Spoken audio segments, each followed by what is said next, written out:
Un breve fondo de las profecías de Daniel nos va a ser de gran ayuda. El capítulo 1 introduce el fondo histórico y geográfico de todo el libro. Dice: en el año tercero del reinado de Joacín, rey de Judá, vino Nabucodonosor, rey de Babilonia, a Jerusalén y la cercó. El tema del libro de Daniel se establece en este versículo primero. En el capítulo 1 de Daniel se introduce una guerra, una batalla, una lucha entre las fuerzas del mal y las fuerzas del bien, entre los poderes del infierno y los poderes del cielo. Babilonia era el centro de la idolatría y de adoración a dioses falsos. Era la ciudadela de la apostasía y el error, centro de lascivia, inmoralidad, placer sensual. Jerusalén, por otra parte, se levantaba en oposición a los principios de Babilonia. Dios permitió que Israel fuera derribada, porque el rey de Israel se rebeló. Su pueblo se tornó más y más infiel al seguir las abominaciones de las naciones paganas y al rechazar las advertencias de los mensajeros de Dios. La cautividad de Judá cumplió dos propósitos. En la adversidad de Judá se entregó al arrepentimiento y la confesión del pecado y a la dependencia de Dios. El conocimiento del verdadero Dios se esparció en Babilonia a través de la cautividad de Judá. Además, la crema de la juventud de Jerusalén fue tomada cautiva. Algunos jóvenes claves fueron tomados y llevados a Babilonia. Dice el texto en el verso 2, y el Señor entregó en sus manos a Joacín, rey de Judá, y parte de los utensilios de la casa de Dios, y trájolos a la tierra de Sinar, a la casa de su Dios, y metió los vasos en la casa del tesoro de su Dios. Obviamente, este fue un acto de suprema profanación, ya que el dios especial de Nabucodonosor era Bel-Marduk, aunque Babilonia tenía como 13 dioses. Los primeros 7 versículos del libro de Daniel son una verdadera derrota para el pueblo de Dios. Imaginémonos cómo se sentiría Daniel cuando se burlaron de él. No te vayas, regresamos en un momento con el estudio de nuestra lección.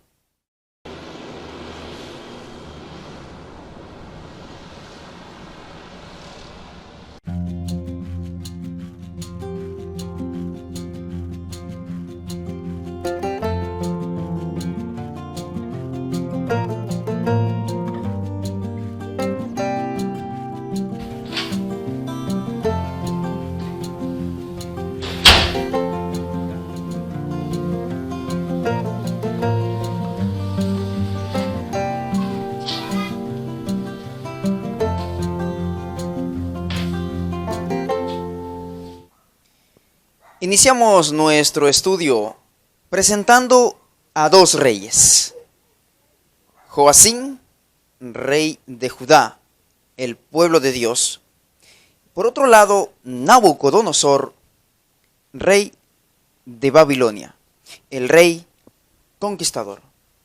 Ahora imaginémonos a Daniel rodeado por los babilonios jóvenes, preguntándole: bueno, si tu Dios es el verdadero Dios, ¿por qué estás aquí? ¿Por qué tu ciudad está en ruinas? ¿Por qué corrió sangre por las calles de tu ciudad? Si tu Dios es el verdadero Dios, ¿por qué tú estás cautivo aquí. Y es en este punto que las Escrituras nos presentan no una vida libre, sencilla de pruebas y libre de sufrimientos, de dolores y aflicciones, sino más bien ella nos presenta a un Dios que es capaz y es suficiente, que es poderoso para traer fuerzas y ánimo. Y nos da confianza en cualquier situación que los seres humanos tengamos que enfrentar en esta vida. Después de unos 1600 kilómetros de viaje, traen a Daniel ante el rey al palacio más grande del mundo. Y eso lo podemos confirmar en el libro de Daniel, el capítulo 1, el verso 3 hasta el 5. En el año tercero, dice la escritura, del reinado de Joacim, rey de Judá, vino Nabucodonosor, rey de Babilonia, a Jerusalén y la sitió. Y allí es que Daniel, Misael, Ananías tuvieron que estar en el palacio de este rey. Qué contraste entre la humildad de los lugares en los que ellos vivían, a encontrarse en uno de los países más poderosos del mundo, conocido en ese entonces. Dos reyes, dos dioses. ¿Por qué dos dioses? Elohim, por un lado, el Dios de dioses, el Rey de reyes y Señor de señores, y por otro lado, Marduk, el Dios de Nabucodonosor, el preferido de este rey pagano. Por un lado, en una aparente derrota Elohim, y en una aparente victoria Marduk. Se enfrentan estos poderes en conflicto, estas dos ciudades, Jerusalén y Babilonia. Jerusalén, dice el libro de Génesis capítulo 14, 18 al 19, también Melquisedec, rey de Salem, quien era sacerdote del Dios Altísimo, sacó pan y vino y le bendijo diciendo: bendito sea Abraham, el Dios del Altísimo, creador de los cielos y de la tierra. Jerusalén era el pueblo escogido de Dios. Aún antes de su fundación como nación, Dios había escogido ya a Jerusalén. Por otro lado, tenemos a Babilonia, fundada por Nimrod. Génesis 10, 8 al 10 confirma esto. Cus engendró a Nimrod, quien comenzó a ser poderoso en la tierra. Él fue, dice la Biblia, un vigoroso cazador delante de Jehová, por lo cual se suele decir, como Nimrod, poderoso y vigoroso cazador delante de Jehová, al principio de su reino, abarcaba Babel, Erech, Acab y Calne, en la tierra de Sinar. Note que el texto de Daniel dice que Nabucodonosor trajo los utensilios de la casa de Dios a la tierra de Sinar. Y es justamente Nimrod, el fundador de esta ciudad pagana. Y proclamó, dice Apocalipsis 18, 2 y 3, con potente voz diciendo, esto anunciando de cómo va a caer Babilonia. Ha caído Babilonia la grande. Se ha convertido en habitación de demonios, refugio de todo espíritu inmundo y refugio de toda ave inmunda y aborrecible. Porque todas las naciones han bebido del vino de la furia de su fornicación. Estos son los contrastes entre Jerusalén y Babilonia. Ahora bien, una vez Daniel y sus amigos estuvieron en Babilonia, tuvieron que enfrentar duras pruebas. Una de ellas, la alimentación. Su alimentación tuvo que ser cambiada. Y encontramos lo siguiente: cuando estos dos poderes, estos dos conflictos se encuentran, cuando estos dos poderes están en conflicto, encontramos los siguientes desafíos. Desafíos en la salud, desafíos en la vida espiritual, desafíos mentales. Y el Señor entregó, dice la Biblia, en su mano a Joacín, en manos del rey Nabucodonosor, al rey de Judá, y parte de los utensilios de su casa, y los trajo a tierra de Sinar, a la casa de su Dios, y los colocó estos utensilios en la casa del tesoro de su Dios. Daniel derrotado, su pueblo derrotado. Y el rey le dijo a Aspenaz, príncipe de los eunucos, que trajese de los hijos de Israel de linaje real. No eran cualquier jóvenes, eran de linaje real, de los príncipes, muchachos en quienes no hubiese tacha alguna y de buen parecer, con el objetivo de enseñarles en toda sabiduría, sabios en ciencia y de buen entendimiento, para enseñarles la lengua de los caldeos, y también además se les señaló la comida que debían comer. Babilonia tenía la interesante práctica de indoctrinar a quienes llevaba cautivos y escogía a los mejores para luego, una vez educados y preparados en la lengua caldea, en el conocimiento religioso babilónico, volverlos de regreso a su tierra y puedan llevar este conocimiento a la ciudad de donde fueron tomados cautivos. Y me llama la atención esta estrategia que hasta hoy también perdura en nuestros tiempos. Se les cambia la alimentación,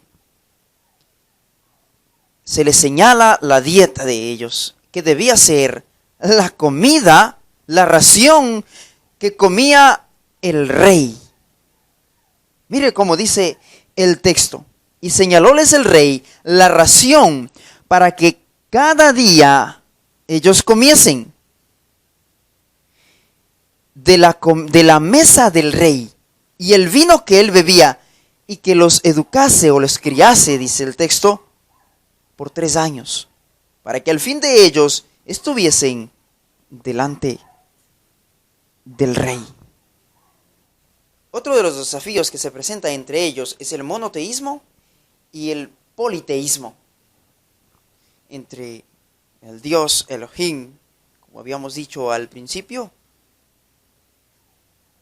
y la gran cantidad de dioses que había en Babilonia.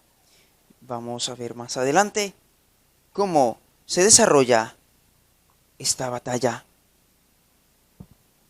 El rey les asignó para cada día, habíamos dicho, la ración de los manjares del vino del rey. Y ellos tomaron una decisión. Fueron firmes. Pero Daniel propuso en su corazón no contaminarse con la comida del rey, ni con el vino que él bebía. Pidió entonces, por lo tanto, al jefe de los eunucos, al funcionario que estaba a cargo de ellos, a que no les obligase a contaminarse con la comida del rey. Pero aquí hay que hacernos una pregunta. ¿Por qué evitar el alimento real? ¿Qué tenía este alimento que el alimento que comían Daniel y sus amigos en Jerusalén no tenía?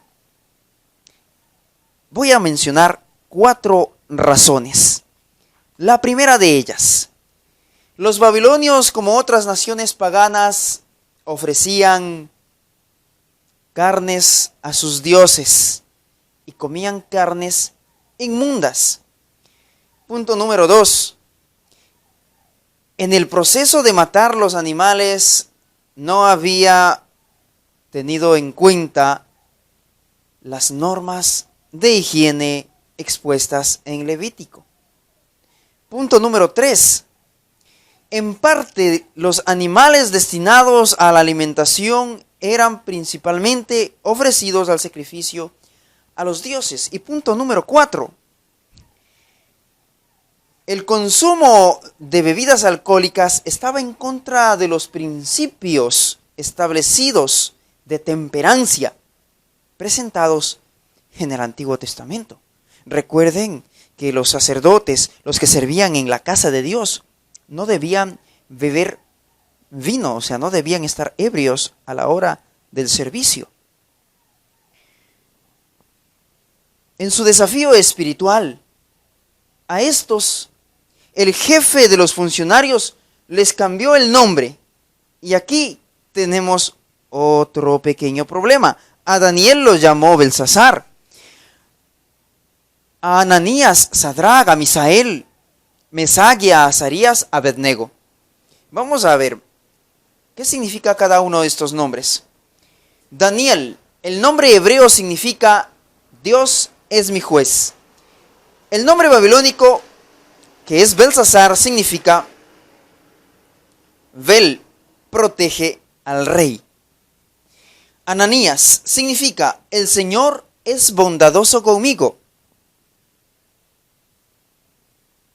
El nombre babilónico Sadrach significa inspiración al Dios Sol. Misael, el nombre hebreo, mensaje a Dios, Misael, semejante a Dios, cambiado por Mesac, nombre babilónico, siervo de la diosa Sheba. Azarías, el nombre hebreo, el Señor es mi ayudador. El nombre babilónico, Abednego, siervo de Nebo. Para la cultura judía, el nombre tiene una importancia muy grande, muy significativa. Demuestra el carácter que lleva la persona. Al intentar cambiar los nombres, estaban tratando con esto Babilonia de cambiarles el carácter, de cambiarles su forma de pensar. Pero Daniel y sus amigos habían propuesto en su corazón no contaminarse con la comida del rey. Y esto también tenía como consecuencias tampoco contaminarse con la filosofía de Babilonia. ¿Cuál es el resultado de la fidelidad de estos jóvenes? Daniel le había pedido a quien estaba a cargo de ellos que le diese legumbres a comer y agua a beber. Y Aspenaz le dice, pero vas a poner mi cabeza en peligro. Y Daniel prudentemente le contesta, prueba con nosotros 10 días.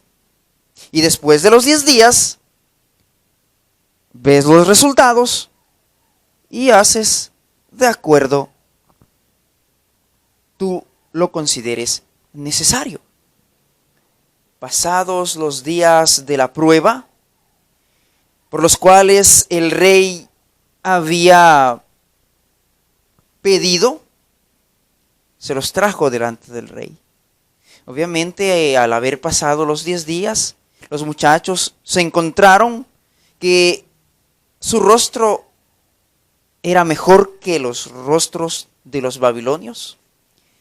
Y al cabo de los 3 años de preparación, al traerlos frente al rey, el rey los examina una prueba exhaustiva y no fueron encontrados jóvenes más sabios 10 veces más que los babilonios, 10 veces más fuertes que los babilonios. Cuando el rey habló con ellos, dice el texto bíblico, no se encontró en ellos, en todos ellos, ninguno como Daniel, Ananías, Misael y Azarías. Y así ellos se presentaron ante el rey y se quedaron a trabajar en el palacio de Babilonia junto a Nabucodonosor.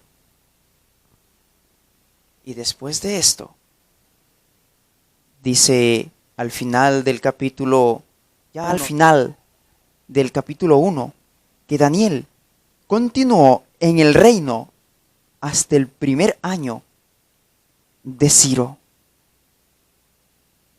Hoy nosotros tenemos muchos desafíos frente a nosotros, desafíos mentales, desafíos espirituales,